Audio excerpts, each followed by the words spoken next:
까지는 서론이고, 이제 서론은 10%, 사례 위주로 90% 하겠습니다. 그래서 법리는 여러분들이 막 제가 10시간을 이야기해봤자 자고 일어나면 다 잊어버려요.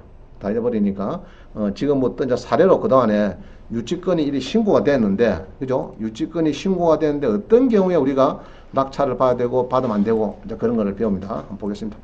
자, 공장이다. 공장. 그죠? 공장에 낙찰 받으라니까 유치권이 신고됐대요. 유치권이 신고됐는데, 자, 한번 봅니다. 19에 1738 봅니다.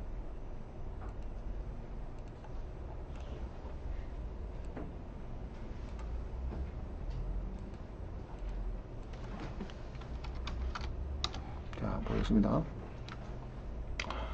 여기에 이제 보니까 이제 어령의 공장인데 이게 이제 유치권이 신고됐다 해놨다죠. 한번 보겠습니다.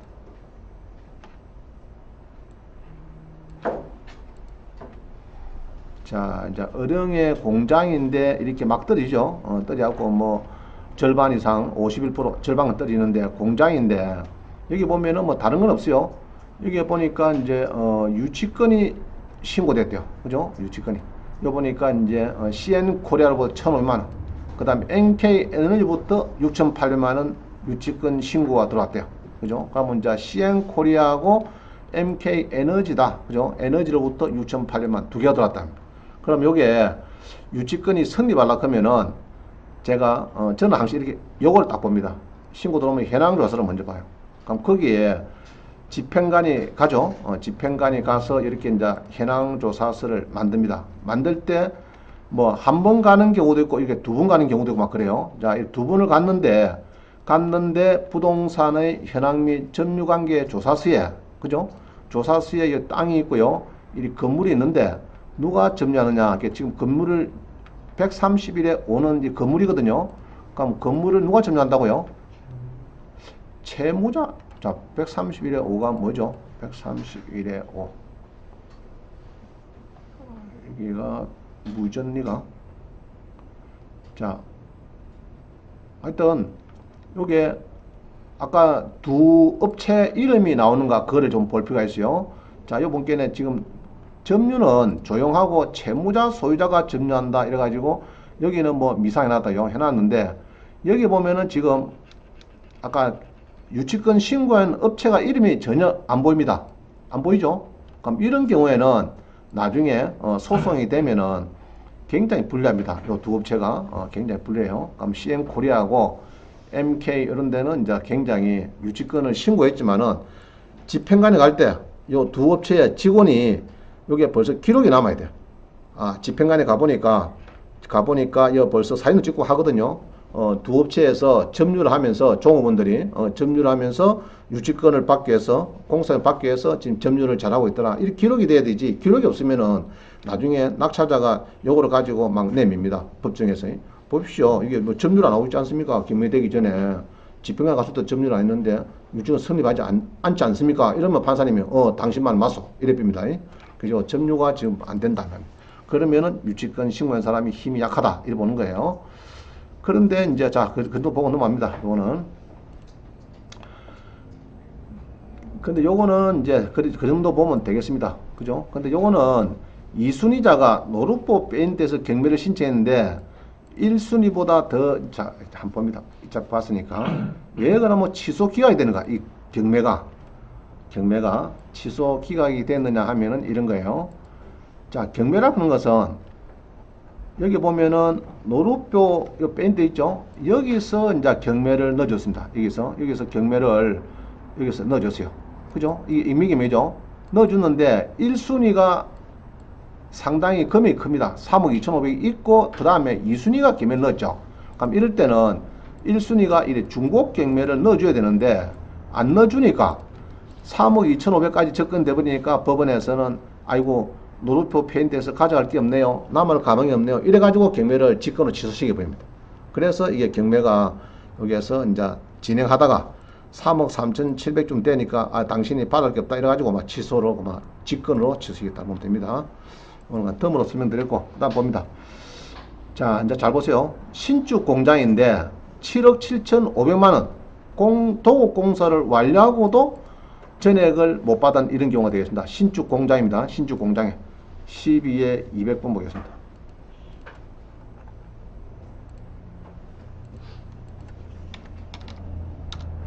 자, 여기 보시면은 하만에 이제 20억짜리 공장입니다. 20억짜리 공장이 이렇게 움직입니다. 움직이는데 이게 이제 공장이에요. 예, 이제 공장이 있는데 뭐 공장은 아주 새로 신축이 되어 있으니까 이 새 공장입니다. 그죠? 새 공장 맞죠? 그림을 봐도 새 공장이고, 자, 출입이 어떻습니까? 좀 출입이 쉽게 들어가 있죠?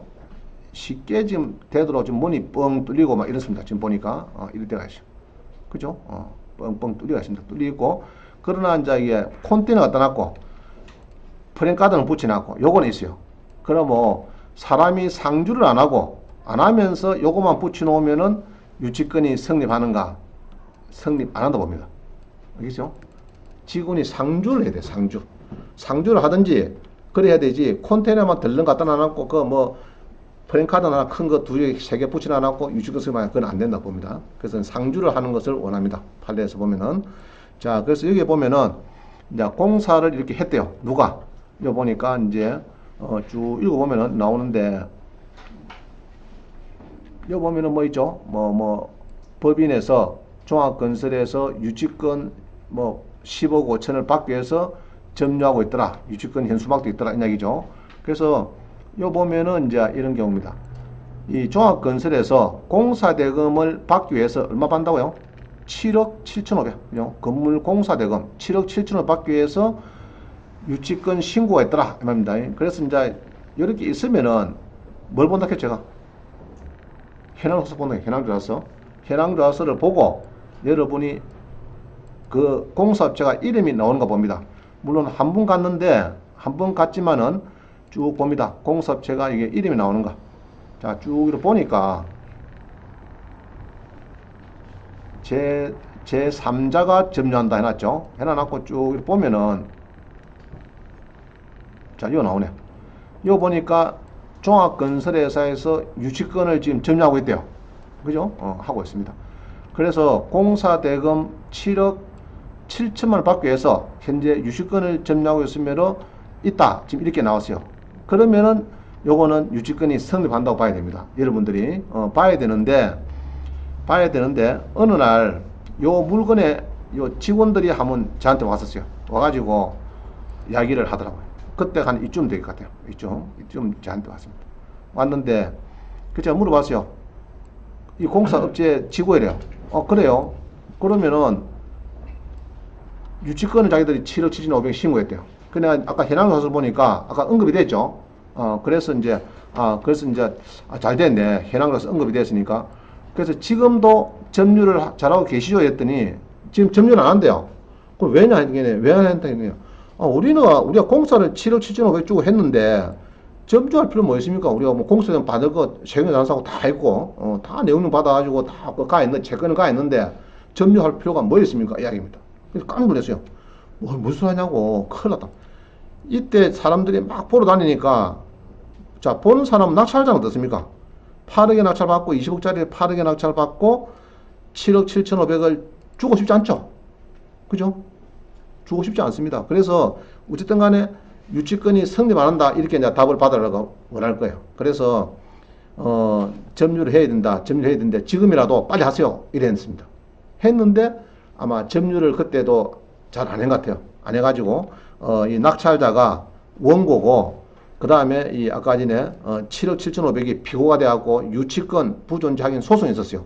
자, 그 결론은 이렇습니다. 결론은 그래서 이제 여기 보면은 신축 공장에 7억 7,500 도급 공사를 완료하고도 전에 띄고 건물을 임대해준 경우인데, 공사업체는 대금 회수할 때까지 점유를 잘해야 됩니다. 간접 점유도 되고 직원한테 또는 세꼼협체 하든지 해야 되는데, 특히 경매되면은 집행관이 방문해서 작성하는 현황조사서에 유치권자 이름이 언급돼야 되는데, 서로 언급되었더라도 낙찰자가 잔금을 치르고 공사대금 줄 때까지 점유를 확실해야 된다. 자, 근데 결론 보세요. 여기 보면은 제가 사건을 알아가지고 한번 법원에 나의 사건 검색을 해보니까 이렇게 나왔어요. 낙찰자입니다. 낙찰자고 여기는 아까 이제 7억 7,500을 주장하는 법인체입니다. 건설회사고 유치권 부존재 확인 및 거부를 인도하라 소송에서 여기서 이제 이렇게 해서 소송 걸었어요. 1심에서 여기 원고가 성소했어요. 성소하니까 2심에서 종합건설회사에서 항소를 했어요. 항소로 했는데 항소가 기각됐어요. 항소 기각. 그래 끝나버렸어요. 그럼 항소 기각했으면 7억 7,500 받는단 말이고 못 받단 말이고 못 받는 말이죠. 그래서 한 푼도 못 받고 막 쫓겨난 그런 결과가 되겠습니다. 그래서 참 안타까운 일이죠. 그래서 공사업체는 물론 도급인 옛날 소유자한테는 받을 수 있을지 몰라도 낙찰자한테 받으려고 하면은 현황조사서에 기입 잘 돼야 되고 낙찰자가 와가지고 돈 줄 때까지 잘 점유해야 되지. 그때 점유를 안 해서 이 깨진 겁니다. 이게 아시겠죠? 아주 안타까운 일이죠. 공사를 부진히 해주고. 그래서 혹시 배우자가 건설업체 소장 같으면은 유치권 공부를 좀 시키라고. 그렇죠? 개미들한 문제까지요. 낙찰자가 와서 돈 줄 때까지 점유를 붙들어 매야 된다. 그렇죠? 직원이 상주하듯이 해야 돼. 상주하듯이. 그러면 상주란 그건 뭐냐? 아니 소송할 때 물어봅니다. 당신 그 건설업체인데 사장인데 점유를 쬐어요. 유치권 공사대금 뭐 7억 7,500 하면은 네 뭐 일주일에 한 번씩 한 달에 한 번 뭐 왔다 갔다 한 번씩 봤습니다. 뭐 잘 있는가 건물이 그게 점유 아닙니다. 아니고 직원이 성소할 때까지 그죠? 직원이 소송에서 이길 때까지 계속 점유를 하고 있습니다. 어떻게? 그 우리 신문 그 영수증 1년치 그다음 수도 전기 가스 그다음에 그 직원이 살면서 텔레비도 봐야 되니까 텔레비 영수증도 있습니다. 1년치 쭉 그런 거 영수증을 전기 수도 가스까지 영수증을 다 붙여가지고 재판 과정에 제출해야 돼. 그 정도 해야 되는 거지. 그냥 뭐 내가 가끔 가서 뭐 보고 뭐 이렇게 내가 뭐 점유도 했습니다. 그건 안 됩니다. 아시죠? 그래서 요거는 이제 깨져가지고 7억 7,500을 못 받았다. 얘기입니다. 못 받고 건물을 인도해 줬다. 이 말입니다. 낙찰자한테. 그래서 안타까운 일이죠. 자, 그 다음 봅니다.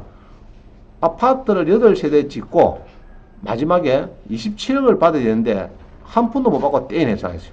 09의 4845입니다.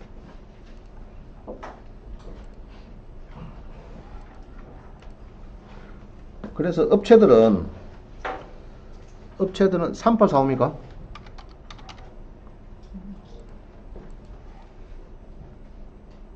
자, 요겁니다. 여기 보면은 이제 아파트가 그죠? 여기 여러 가지 지금 아파트들이 지금 유치권이 지금 신고가 막 돼가 있어요. 돼가 있는데 여기 하나 보겠습니다. 자, 그러면 이제 아파트 8세가 27억인데 여기 보면은 이제 아파트가 이 새 아파트죠. 이게 새로 진 아파트입니다. 아파트인데 쭉 보면은 이제 여기입니다. 그죠? 가압류가 됐죠. 27억 가압류도 하고 유치권도 신고하고 막 그래 되어 있어요. 그래 되어 있는데 여기 이제 절반에 낙찰자들이 주로 절반에 삽니다. 4억짜리를 90% 팔려야 되는데 주로 뭐 50%에서 팔립니다. 왜 팔리느냐? 자, 아까 얘기했죠. 유치권이 신고가 들어오면은 뭐 본다 했죠, 제가? 뭐 본다 했습니까? 현황, 자, 요거 보면 요거로 보는 거예요. 현황 조사서. 자, 요거 꼭 눌러보니까 여기에 현황 조사서를 보니까 여기에 집행관이 여기 있죠. 현황 조사서에 집행관이 여러 분 갔네, 그죠? 한 5분 갔네, 많이 갔네.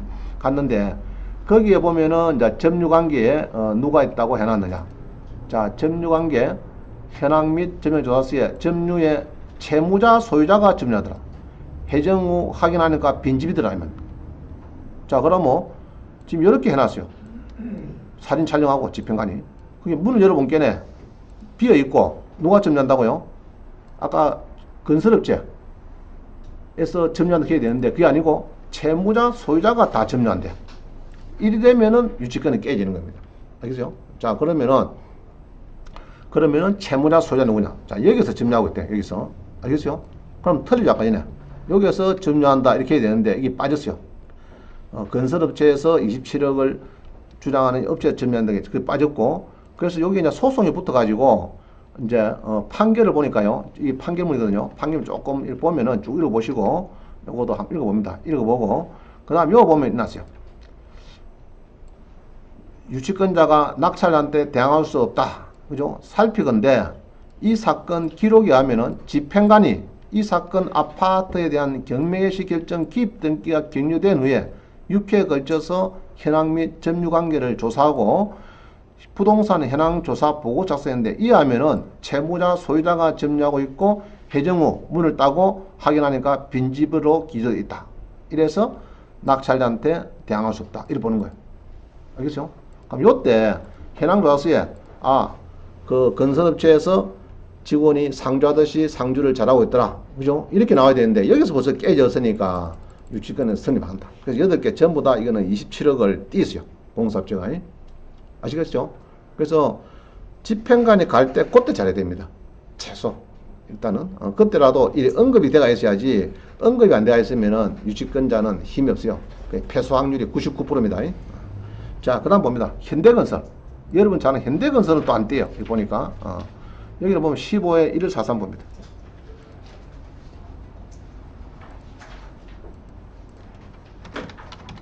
자, 요거는 이제 응암동에, 서울의 응암동의 아파트입니다. 그죠? 고층 아파트. 백년산 힐스테이트 이런 아파트가 있어요. 있는데 이게 6억 2천짜리가 서울에 59%, 한 60% 팔립니다. 그죠? 싸게 팔렸어요. 팔리는 이유는 쭉 이렇게 보니까 여기도 유치권 신고 들어왔어요. 신고 들어왔죠? 현대건설로부터 1억 7,200 유치권 신고했다.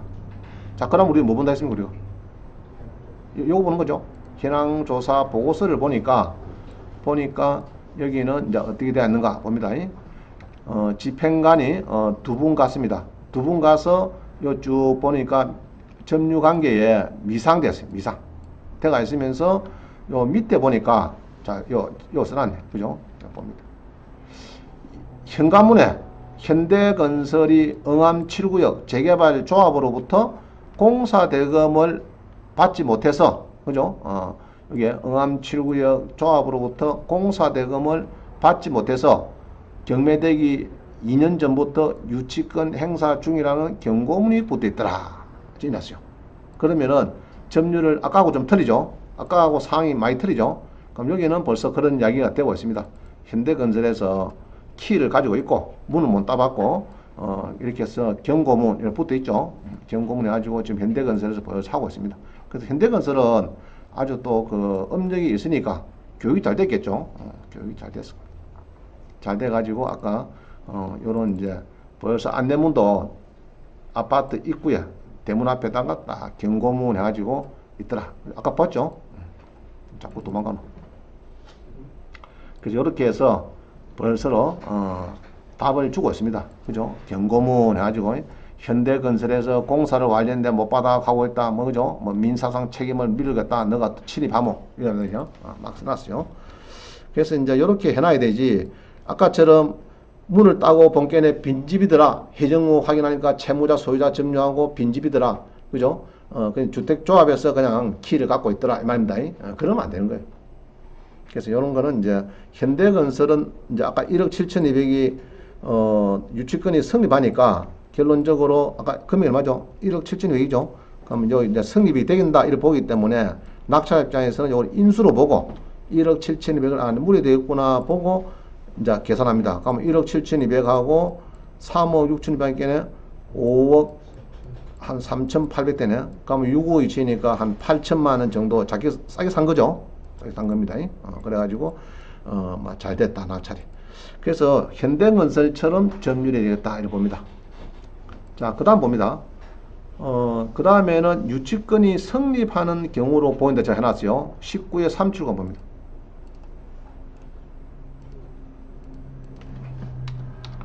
자, 아파트가 지금 경매가 나옵니다. 그죠? 자, 그 창에 이 아파트가 나오는데 유치권이 있다고 딱 답을 줘놨어요. 많이 들었죠? 자, 그래서 이렇게 이제 들어가서 보니까 경매가 지금 되고 있는데, 이렇게 쭉 되고 있는데, 제일 밑에 보니까 지금 뭡니까? 유치권이 있다 이 말이죠. 전 사장으로부터 공사대금 14억에 대해서 유치권 신고했는데 성립은 모르겠다. 그죠? 그러고 현황 조사를 위해서 방문했는데 출입구에 이렇게 벌써 때가 있더라. 아닙니다. 자, 그래서 이제 제가 이걸 봅니다. 현황 조사서를 딱 눌러보니까, 자, 눌리서를 보니까 한 문밖에 안 갔지만은 눌러보니까 이게 여기 써놨죠. 방문했는데 건물 출입구 외벽에 유치권 행사 팻말이 붙여져 있고 유치권 연락처에서 통화를 본게네 건물 전체를 유치권자가 뭐 점유를 하고 있다. 그죠? 점유를 하고 있다고 이렇게 해서 뭐 진술하더라. 그죠? 사무실이 1층 좌측에 유치권 사무실이 있고 근무하는 여직원도 있고 이래서 건물 출입구 비밀번호를 알고 있어 가지고 좀 물어 가지고 개표해서 보고 출입 여부를 확인해 봤다. 이래갖고 이런 거는 전원배가 이렇게 403호를 점유하고 있더라. 그럼 요리 되면은 요거는 이제 여러분들이 유치권이 성립한다고 해야 돼. 그럼 낙찰받으면 안 되겠죠? 그죠? 아까 현대건설하고 비슷한 맥락입니다. 이렇게 보면 됩니다. 현대건설처럼 키만 자기들이 갖고 있다는 것만 보고 일단은 아까처럼 주택조합이 이제 도급인이 아닙니까? 그죠? 도급인인데 거기에서 자기들이 키를 가 있으니까 키를 준 거고 아까 4만 개 그런 경우에는 그래서 열어가지고 사진도 찍고 없더라 이래갖고 이제 그냥 주선을 만나 본 거고 현대건설은 그 좀 키를 갖고 있어야 되고 나중에 물어보면은 그죠? 자기들 표시를 해놨잖아. 표시해놨고 키도 가 있고 딱 점유를 하고 있다 이 거죠. 그것도 사람이 굳이 그 살아야 되냐? 그것까지는 조금 의문스럽죠. 우리가 간접 점유되는 거고 그죠? 점유가 되니까 일단은 현대건설 정도까지만 하면은 유치권이 성립한다고 봅니다. 보는데 아까처럼 아예 그만 집행관 갈 때 공사를 분명히 했지만은 시공업체에서 그냥 막 여름을 갈 때는 보통 이 공사업체는 보통 경매되고 3개월, 5개월 뒤에 뭐 프랜카드 붙이고 컨테이너 갖다 놨고 여름을 갈 때는 분명히 밖에 다 붙여놨습니다. 그게 중요한 게 아니고 언제 중요하다고요? 현황 작성. 최소한도 현황 작성할 때 당시에는 있어야 되겠다 이 말입니다. 자, 그 다음 봅니다. 다가구주택. 자, 요거는 넘어가겠습니다. 다가구주택. 아파트 인테리어 비용은 유치권 신고는 불린다. 근데 아파트에 뭐 17에 9133 아파트는 요거는 유치권이 성립한다고 보지 않습니다. 유치권이. 그래서 아파트가 만약에 유치권 성립하면은 아파트 리모델링 안 한 사람 없죠. 그럼 그게 유치권이 성립하면은 니나 할 건데 아파트 가지고 유치권 신고하는 경우는 극히 드물어요. 100개 이는 이제 성립 안 됩니다. 그죠? 자기 건물의 가치 증가는 아니고 뭐 했죠 자기들이 주로 이제 그 리모델링 쓰기 위해서 편하게 뭐 하는 거죠. 그럼 요 보면은 금성 인테리어에서 김 대표가 2,500만 받으려고 유치권을 신고했다. 그죠? 이거는 지금 이 색깔은 누가 씁니까 지금? 다른 사람 쓰고 있죠? 쓰고 있는데 점유를 하고 있나? 지금 낙찰자 올 때까지 안 하고 있겠죠, 그죠? 인테리어 업체에서 이런 거는 이제 성립 안 한다 이렇게 보는 거예요. 자, 그다음 자 19에 102099 봅니다. 102099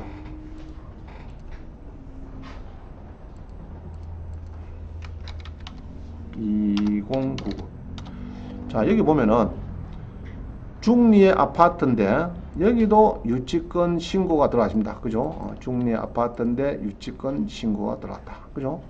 중리의 이 아파트인데 절반의 사실로 떨어집니다. 떨어지는데 이거 보니까 이제 세입자가 8천만 원 있다. 그죠? 세입자가 8천만 원을 쓰고 있습니다. 그죠?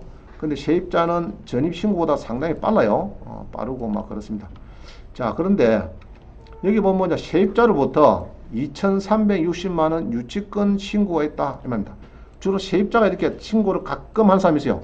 요거는 막 유치권이라고 생각하지는 않습니다. 그죠? 그거는 유치권 안 하기 때문에 여러분들이 신경 쓰지 말고 낙찰받아도 되겠다.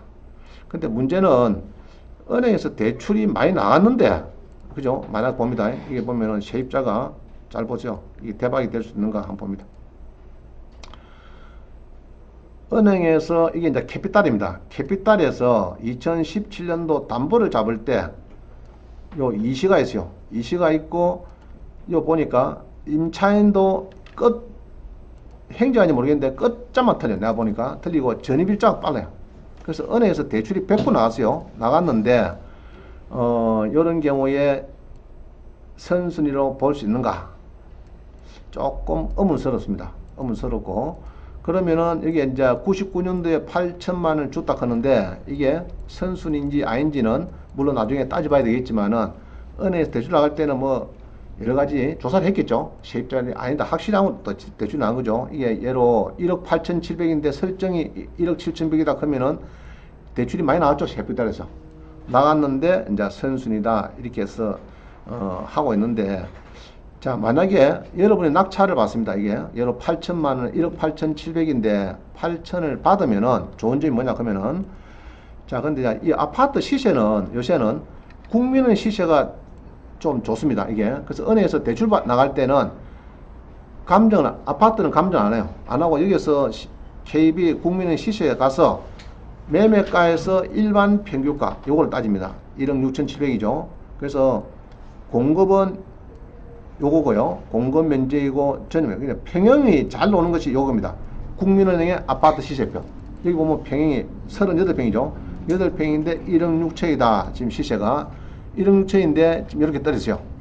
그러면은 요번에 8천을 받고, 아까 선순위가 8천인지 아닌지 모르겠는데 제가 볼 때는 좀 불투명해요. 그러면 이게 아니다 하고 보면 됩니다. 만약에 은행에서 풀 대출 나오는 거 보니까 아니다 보면은 대박이 될 수 있겠죠. 그렇죠? 자, 그런 이야기를 조금 팁으로 설명드렸습니다. 자, 그 다음 17번 봅니다. 토지에 공사 대금으로 유치권 행사를 하고 있고 판결문을 받아서 경매신청이 가능한가? 그죠? 그거는 가능하다고 볼 수 있습니다. 자, 18에 1098 봅니다.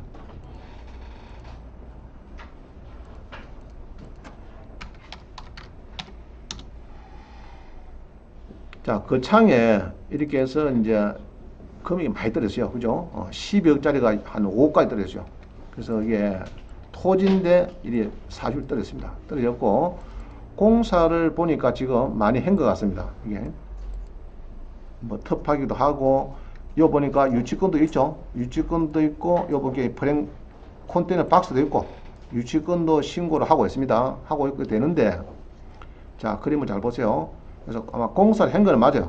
그죠? 여기 있네. 유치권도 신고했다. 여러분들 갈 때는 주로 경매되고 뭐 8개월, 10개월 뒤에 가는 거거든요.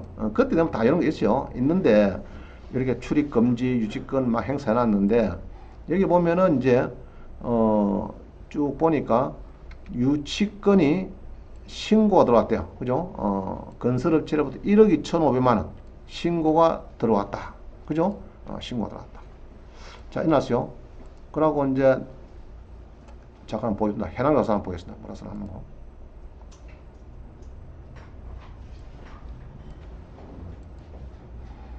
자, 집행관이 한 번밖에 안 갔어요. 한 번밖에 안 갔지만은 요 보니까 자, 써놨네.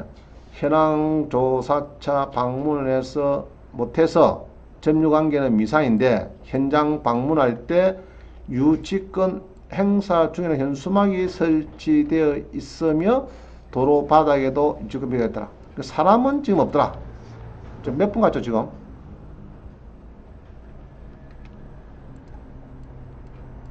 자, 그러면은 이 한 번 갔어요. 한 번. 그죠? 한 번 갈 때 벌써 액션을 취하고 있었죠. 유치권 업체에서. 그럼 이럴 때는 여러분들이 낙찰을 받으면 조금 안 될 것 같아요. 여러분들이. 그러면은 이제 유치권이 일단은 소송을 해봐도 여러분 이기기 힘들어요. 그 낙찰도 받을 때쯤 돼서 가보면은 진짜 사람이 있다고. 가보면은 사람이 있고 완전히 점유를 잘하고 있더라. 그러면은 여러분들이 안 되겠다. 그럼 요거는 여러분들이 이제 1억 2,500을 추가 부담한다고 보고 들어야 됩니다. 낙찰서. 고리 판단하면 될 것 같아요. 그래서 요거는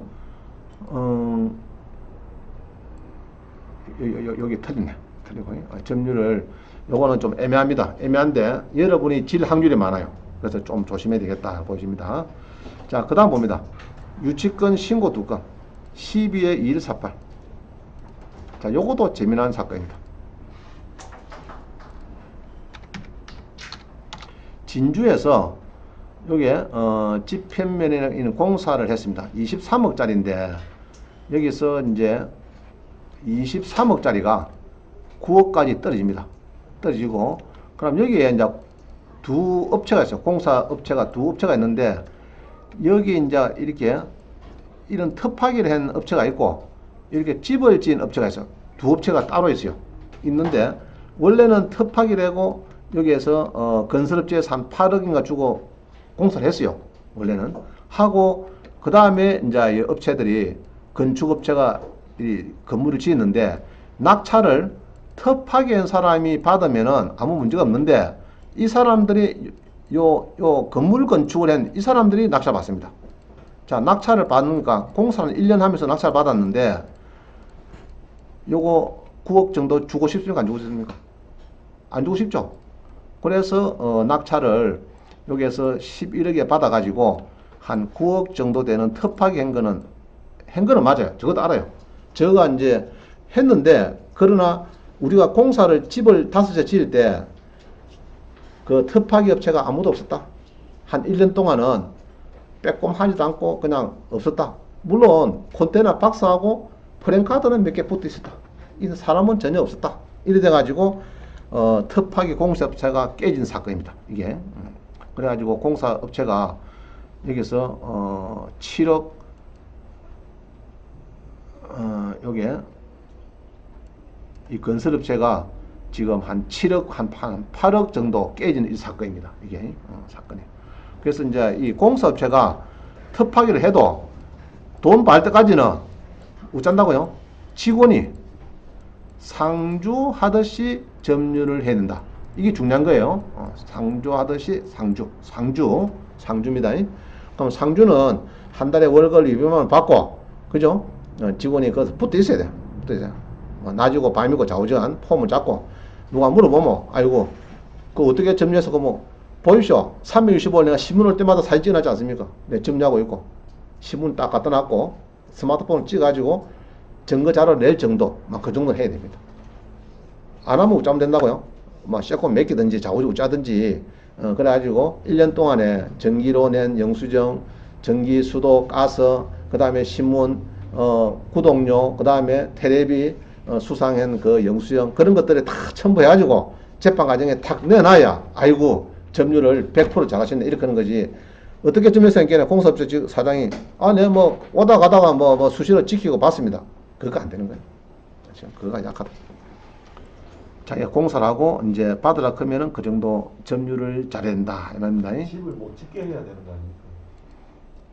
못 짓게 하든지, 짓게도 상관없죠. 자기가 그때 직원이 상주만 하면 되죠. 되는데, 건물을 한 5채 정도 짓고 있으니까 놔두고 그냥 공사만 하고, 설마 우리 공사했는데 모르는 거야, 그거를. 건축업체 사장들은 유치권이라는 개념을 잘 몰라요. 우리 공사했으니까 받아야지. 받는 누구한테 받아야 됩니까? 도급인이 소유자한테 받아야 되는 거지, 낙찰자한테 받을 권한은 없는 거 아니에요. 그죠? 근데 이제 낙찰자한테 받으려고 보니까 점유를 해야 된다. 낙찰자한테 받으려고 보니까. 그게 중요한 거예요. 자, 그 다음 봅니다. 그 다음에 14에 1406번 봅니다. 100억짜리가 18억 들었어요.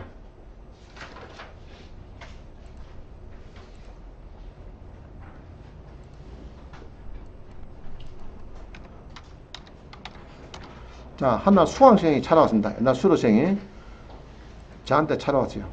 그래서 찾아오기 전에 전화가 왔어요. 처음에 전화가 와가지고 잘 계십니까? 잘 있습니다. 이렇게 통화가 돼가지고 이제 내용은 그래요. 이게 100억짜리인데 109억인데 18억에 떨어졌으니까 내가 사가지고 요거를 묻혀 놓겠다면 10년 동안. 그럼 18억에 떨어졌으니까, 자, 그럼 땅값이 얼마냐 그러면요, 이 천안 물건입니다. 천안에 상거리인지 모르겠는데, 천안에 이런 이제 건물이 있어요. 이게 지도를 보니까 동남구 삼룡동에 이런 건물인가. 땅도 잘생겼어요. 삼각형에. 이래갖고 여기 이제 지금 요겁니다. 요겁니다. 여기 이제 일이 있는데, 요 건물도 있죠. 있고 지금 여기 있습니다.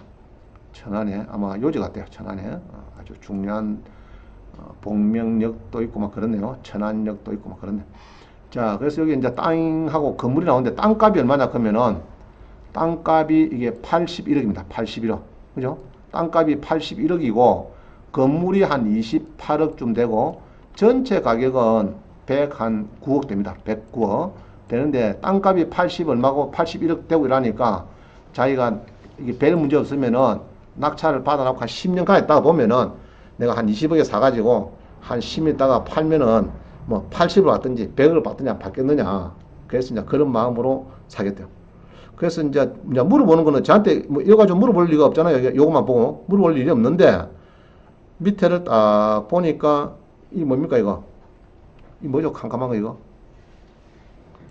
유치권 그죠? 유치권이 9억 7,827억 1,800 뭐 1억 4,500 뭐 1억 7천 뭐 꽉 찼어요 이게. 많아요. 그 요게 유치권이 성립하는지 아닌지 물어보는 거예요. 그래서 제가 참 골치 아프다. 그 유치권이 한두 개 어떠면 또 어떻게 좋을 수 있는데 이 본께는 막 내가 봐도 복잡해. 그죠? 복잡해서 그래서 안 되겠다. 요거를 우리 법원에 우리 전문 변호사한테 부동산 경매 쪽에 맡겨가지고 한 돈 1,000만 주야 안 되겠나? 이 종합 보고서를 만들어 달라 그러면 그죠? 이 복잡하니까 1,000만 들고 오라. 오서 그러나 뭐 부탁을 해서 유치권 성립한지 아닌지 물어보자. 이렇게 하고 이제 그래 그거 있는데 하루는 찾아왔어요. 그래서 이제 요거를 양복 다 입고 왔어요. 자기가 구미에서 모텔 2개를 하고 있는데 이제 돈을 버렸대요. 우리 수학생이 옛날에 쫄딱 망해가지고 이제 돈을 좀 버리는가 봐.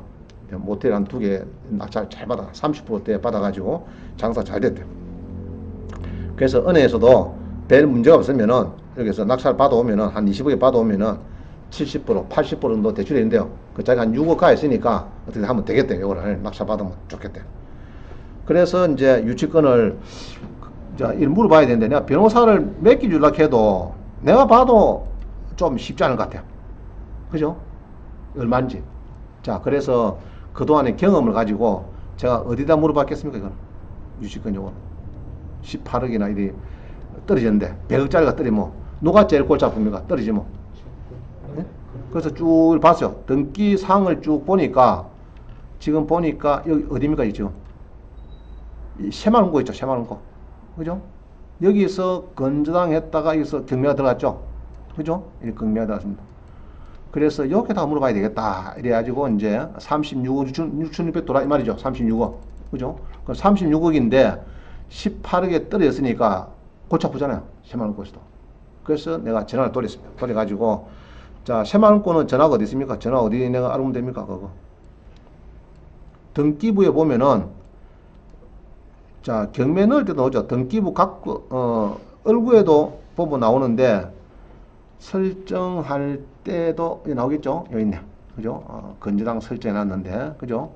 보면은 여기 있네. 건조당 건자 있네.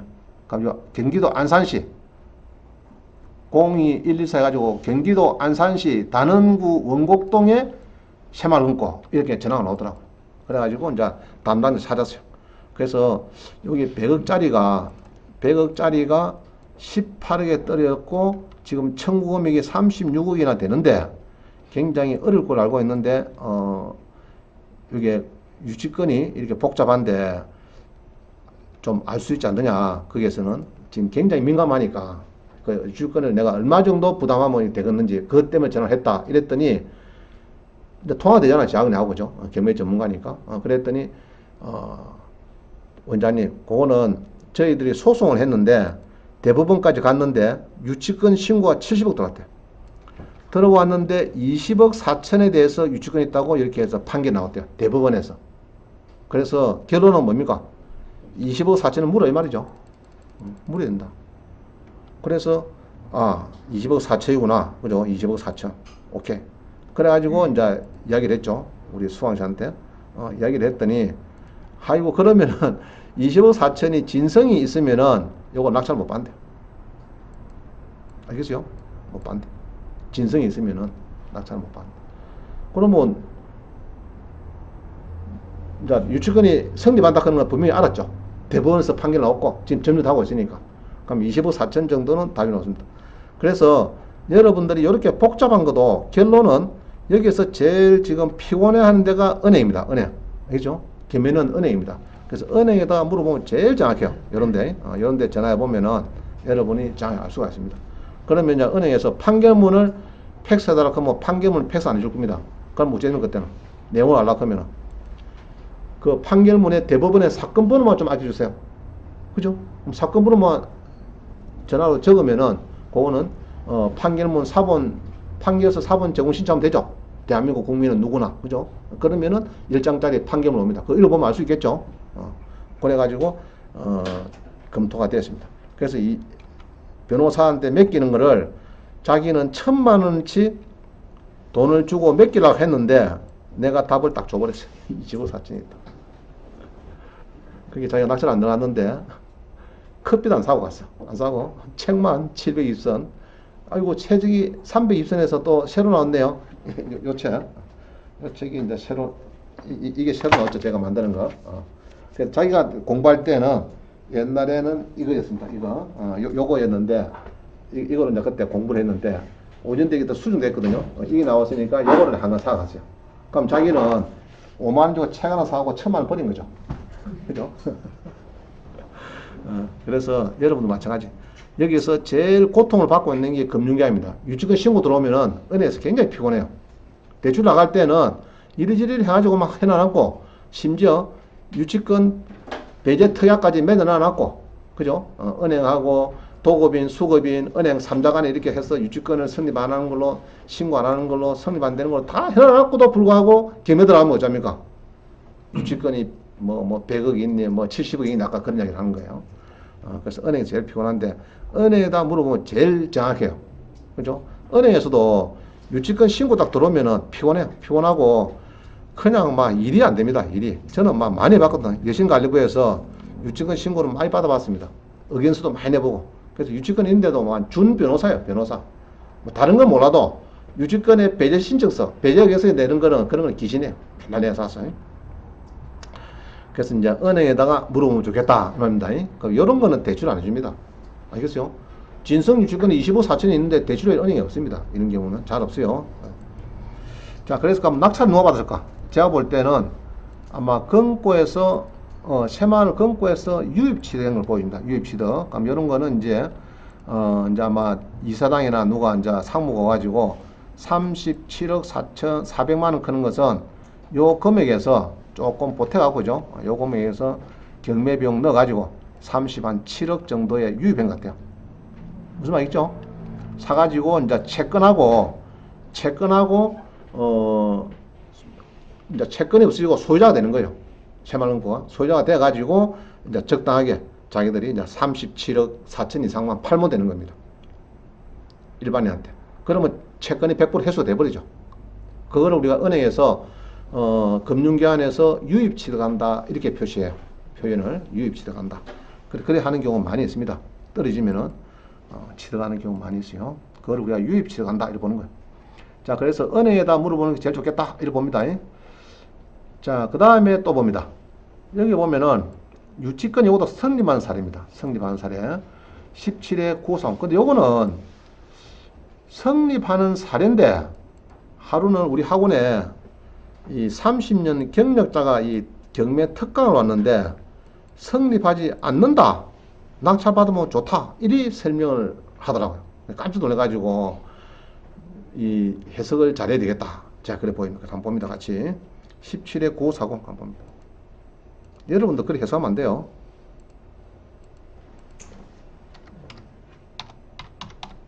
자, 봅니다. 여기 보면은 물건 번호가 몇 번이죠? 1번 요건가? 1번 같네. 자, 봅니다. 요게 지금 이제 사천에 있는 상가인데 8억 3,500짜리가 이제 뭐 많이 떨어졌어요. 그죠? 26% 떨어집니다. 참 피곤하죠. 은행에서.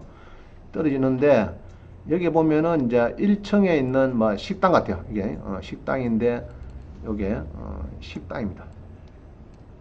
지금 요게 지금 요겁니다. 여기 김에 나왔어요. 나왔는데 여기 이제 1층 안에 식당인데 유치권이 신고됩니다. 그죠? 여기 있죠? 자, 잘 읽어봅니다.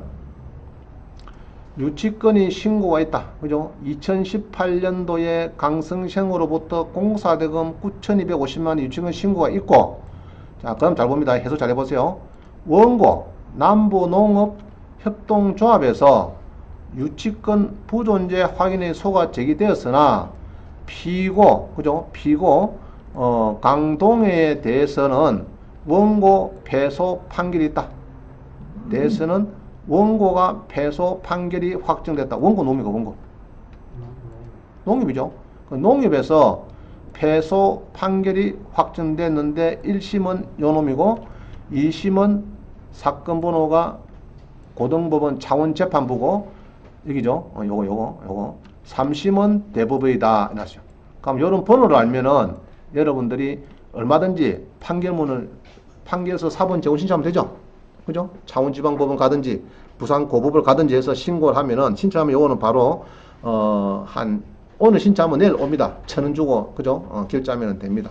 그럼 읽어보면 되는데 요거는 원고가 유치권 부존재 확인 소송에서 원고 패소 판결이 확정이 됐습니다. 이거는. 그럼 뭡니까? 여기 9,200만 원이 뭐라고요? 9,200만 원. 이 강동에, 그죠? 강동에 대해서 원고가 패소 확정이 됐다. 그러면 이거는 성립한다 이 말이죠. 그럼 인수야, 인수. 쉽게 말하면. 그래야 되는데 유치권이 성립 안 하니까 낙찰을 받아도 아무 문제 없고 낙찰을 받으세요. 이렇게 설명하더라고. 내가 깜짝 놀랐어요. 그래가지고 참 해석을 잘해야 된다. 그죠? 엉뚱해서 하면 안 돼요. 여러분도 잘해야 됩니다. 성립하는 거를 안 한다 하면 안 돼요. 그 다음에 유치권이 성립한다 안 한다 하는 판결문을 여러분들이 볼 필요가 있는데요. 지금 이 공짜 판결문 여러분들이 대한민국 법원에 가면은 이런 판결문이 많이 있어요. 저도 여기 들어가서 한 30개 정도 판결문을 제가 받았습니다. 공짜로 한번 봅니다. 어디 가면 되는지. 대한민국 법원 그런 게 있어요. 그래서 여러분들이 이런 데 가서 대한민국 법원 칩니다. 법원을 치가지고 들어가면은 여기에 이제 스코트.go.kr 있어요. 그럼 여기 가면은 좋은 법원 판결이 많이 있습니다. 공짜 판결이. 그럼 여기 가서 대국민 서비스 있죠. 가서 어디 있나?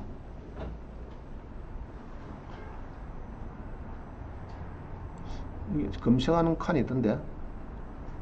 전국 주요 판결 여기 있네. 자, 여기서 이 판결이 21,000건이었어요. 21,000건. 많이 있죠? 21,191건 연한. 그죠? 전국 법원 주요 판결. 그럼 여기서 예로 유치권 뭐 경매를 치든지 유치권을 치든 유치권 쳐볼까요? 유치권. 자, 유치권을 치니까 유치권 관련 판례가 35개 나왔어요. 35개. 있죠? 35개 나왔습니다. 그럼 요런 판례를 대구 고등법원에 보니까 미등기 건물에 관한 미등기 신축 건물에 관한 경매 개시 결정 있기 전에 건물 신축 공사 시공사가 건축 현장에 유치권 행사 현수막을 게시하고 컨테이너 사무실에서 경비를 하는 경우에 시공사는 건물 유치권을 취득한다. 대구 고등법원 해갖고 요 파일 있죠. 그럼 요런 거를 35개를 연합대요. 지금 연하기 때문에 여러분들이 이렇게 보면 됩니다. 이거 보려고 하면은 1,000원 줘야 되고 저기 김석영 씨는 많이 해봤죠? 피곤하지 해보니까. 아니야, 해주던데요. 근데 결제하고 막 쓰고 막 신청하고 또 이러고 뭐 좀 시간 많이 걸리잖아요. 그죠? 아니요, 그건 간단한데. 간단하니까. 그래서 여기에 공짜가 35개 있으니까 유치권만 해도 많이 있어요. 그래서 이거를 보시고 여러분들이 이제 유치권 부존재 확인의 소 이런 거죠. 주로 은행입니다. 은행에서 유치권 부존재 확인 소송하고 있고 성립하니 안 하니 그거 이제 쭉 나옵니다. 그래서 판결문이 있으니까 여러분들이 쭉 주문해놨죠. 청구를 기각한다 해놨습니다. 그래서 판결문 공짜 판결문 있으니까 집에서 한번 봅니다. 할 수 있겠죠? 뭐 간단했습니다. 방금 그런 판결을 보라 이 말입니다. 자, 그 다음에 요거는 유치권하고 법정지상권 다툼에서 법정지상권이 성립했다. 자, 이런 거요. 이게 뭐냐 그러면은 이 땅의 1순위에서 1순위 농협에서 설정이 있어가지고 요거를 경매에 들어갔습니다. 낙찰을 받았어요. 받았는데 건물에 공사비가 3억인데 2억 정도 못 받았다 해서 신축 건물에 요게 이제 땅의 위에 건물인데 멸실을 하고 새로 지은 건물이 하나 있어요. 거기에 대해서 3억 2천만 원 정도 공사를 했는데 내가 업체가 2억을 못 받았다. 이렇게 해가지고 이제 주장하는 사람이 있어요. 그럼 우리가 낙찰 받을 때는 지금 뭐 받았습니까? 지금 이 땅만 받았죠. 땅만 받았는데 위에 이제 건물에 주로가 이제 유치권 행사합니다. 유치권 주장하고 또 뭐가 있습니까? 건물에는 또 선순위 세입자가 있을 수 있겠죠. 선순위, 그죠? 선순위 세입자가 예로 아파트다 그러면은 세입자가 뭐 전세권을 했든지 1억이 있고 1억짜리가 몇 명 있다 그러면은 그 선순위죠. 그럼 요거 유치권자하고 선순위 세입자가 우리 땅 낙찰자보다도 이게 법상권을 주장하는 성립 안 한다. 이리 주장하는 낙찰자보다 우위에 있느냐? 두 개가 싸움 붙으면은, 삿바 싸움 하면은, 유치권이 깨지고, 선순위 세입자도 깨진단 말입니다. 간단한 내용은, 답은. 아시겠어요? 삿바 싸움 하면은, 우리는 땅을 맞춰봤죠? 땅을 잡아봤는데, 건물에는 보통 유치권 주장하는 사람이 있고, 선순위 세입자, 후순위는 당연하고, 선순위 세입자도 있고, 전세권, 선순위 전세권도 있는데, 그 사람들이 우리 땅 낙찰자가 건물을 철거해라, 토지를 인도하라, 소송에 들어갈 때 대항할 수 있느냐? 대항할 수 없다, 이 말입니다. 그 판결이에요. 그게 이제 여기 있습니다. 공동저당권이 설정된 후에 그 지상 건물이 철거되고 새로 건물이 신축됐다. 그럼 뭐 전에 배웠죠. 법정상권은 성립안하고 철거다 이렇게 배웠죠. 배웠는데 거기에 거기에 예로 신축 공장을 위한 법상권은 성립 안 한다. 이났고요. 건물에 이제 점유자가 있어요. 유치권 공세한 사람. 건물의 점유자가 건물 소유자에게 그 건물에 관한 유치권이 있다고 하더라도 그 존재와 범위가 토지 소유자에게 불법 행위가 되고 있다면은 그 유치권으로 토지 소유자에게 대항할 수 없다. 그래 법정상 가지고 있지 않아 가지고 유치권으로 원고에게 낙찰자한테 대항할 수 없다. 이래 보는 거예요. 그러니까 요 판례가 지금 요겁니다. 요거는 자 주로 봅니다. 대법원 심리 불속행 기각 요거는 판결문 봐봤지만 볼 게 없어요. 그래서 이런 경우에는 요거를 보면 안 되고요. 뭘 본다고요? 2심을 봐야 돼. 2심. 2심 요거를 여러분들이 창원지방법원이나 뭐 어디 들어가셔가지고 이렇게 해서 법원에 가죠. 창원지방법원 가서 판결서 사본 제공 신청합니다. 그러면은 요 민원에 가서요. 창원법원에 가서 민원에 가서 이렇게 신청하면은 판결이 나와요. 이메일 오든지 그러면 됩니다. 그럼 거기에는 답을 보니까 피고 유치권자 공사업체는 퇴거하고 명도도 해주라. 건축자재는 수거해 가라. 토지를 인도해주고 인도할 때까지 지료는 매달 지급하라. 이렇게 이제 답을 주고 있습니다. 그래서 자 다시요. 법정지상권하고 유치권하고 싸우면 누가 이긴다고요? 법정지상권이 이기더라. 그럼 유치권 주장하는 사람하고 위에 있는 건물, 자 이런 겁니다. 위에 건물은 이런 거예요. 자 우리 수강생이 요게 추산동에 요게 빌라에 땅을 낙찰받았어요. 3억 2,100에 낙찰받았는데 문제는 17세대가 여기 살고 있는데 그 중에 선순위가 있어요. 선순위 세입자가 이렇게 2명이 앉아있어요. 17에 367관 한번 봅시다. 자 이것도 중요한 겁니다. 우리가 대지권을 낙찰받다 보면은 건물을 철거하는 건 좋은데 선순위 세입자가 있는 경우가 있어요. 선순위 세입자가 자 봅니다. 여기 보니까 그 건물을 우리 수강생이 땅을 낙찰받았는데 건물에 점유자 있어요. 건물에 그죠? 건물은 자 유치권자도 있을 수 있고 이제 보통 보면 세입자들이 많이 있어요. 있는데 1억짜리가 막 떨어집니다.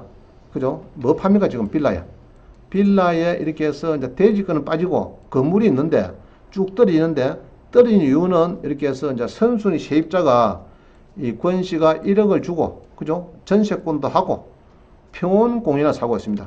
그 대항력도 있고 매수인이 인수고 이래가지고 이게 예상부당표를 보면은 1억인데 이렇게 1억이 돼가 있는데 1억인데 요거를 여러분이 땅을 낙찰받았기 때문에 받았는데 이 선순위 세입자가 1억이 낙찰자한테 선순위가 되느냐 땅 낙찰자한테 판례에서는 그거는 안 된다고 봅니다. 유치권도 안 되는데 이야기입니다. 그죠?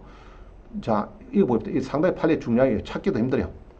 대지권 낙찰자가 전유 부분 건물의 선순위 전세권자를 퇴거 청구할 수 있는 거 할 수 있단 말이죠. 대법원의 2010년도 판결을 보면은 건물 소유자가 아닌 사람이 건물을 점유하고 있는 경우에 누가 세입자나 누가 있는 경우에 토지 낙찰자 소유자가 건물 점유에 대해서 퇴거 청구를 할 수 있습니까? 할 수 있다. 적극 그죠? 그 다음에 그 건물 점유자가 대항력이 있는 임차인인 경우에 위 퇴거 청구에 대항할 수 있느냐? 대항 못한다는 얘기예요. 못한다는 얘기고 그 다음에 토지 소유자, 낙찰자, 땅 낙찰자의 건물 철거 등 청구에 대항할 수 없는 경우에 전세권자 또는 대항력 있는 임차인이 토지 소유자의 권리에 대항할 수 있는지 속어 대항 못한다. 그 이야기입니다. 그래서 대지권에 낙찰받을 때 저도 지난번에 대전에 그런 게 있어요. 아파트가 37채가 있는데 7채가 선순위 세입자가 있어요. 그래서 그것 때문에 고민을 했는데 지금 요 판례를 보니까 막 고민을 안 해도 되겠다는 선순위 세입자가 전세권이 있든지 전입을 하고 있든지 거기에 땅 낙찰자한테 이게 퇴거 청구할 수 있다. 땅 낙찰자가 점유를 빼라 하면 빼준단 말입니다. 이 좋은 판례예요. 아주 땅 낙찰자한테 굉장히 유효한 판결입니다. 이게 중요한 판결입니다. 법정 비상권이 성립 안 했어. 그렇죠. 땅에 성립도 안 하고 유치권자도 퇴거를 해야 될 판인데 거기에 선순위 세입자를 인정할 수 없다 이 얘기입니다. 그죠? 그러면 유치권자 공사 대금도 인정 못하겠다 이렇게 판결 나오는데 거기에 건물에 뭐 선순위 세입자니 후순위 그건 못 따지겠다. 나가라 이런 결론이에요. 그 지난번에 이제 그것 때문에 우리가 이제 그때 한번 멈칫한 경우가 있는데 가감하게 낙찰 받아도 되겠다. 그죠? 아파트 대지권에 예로 37세대가 있는데 그래서 7세대가 1억짜리가 7억이 있더라도 선수가 있더라도 그거는 무시하고 낙찰 받아도 된다. 그건 판결이에요. 아주 좋은 판결입니다. 낙찰자 입장에서는. 자, 그 다음에 가짜 유치권. 이 가짜 유치권을 신고를 많이 해요. 이게 형님 상가가 뭐 모텔이 개매다는 게 동생이 쉽게 말하면 뭐 유치권이 뭐 5억 있네 7억 있네 해갖고 낙찰을 못 받게 방해놨고 나중에 싸게 떨어지면 동생 지명을 받고 이런 경우가 있어요.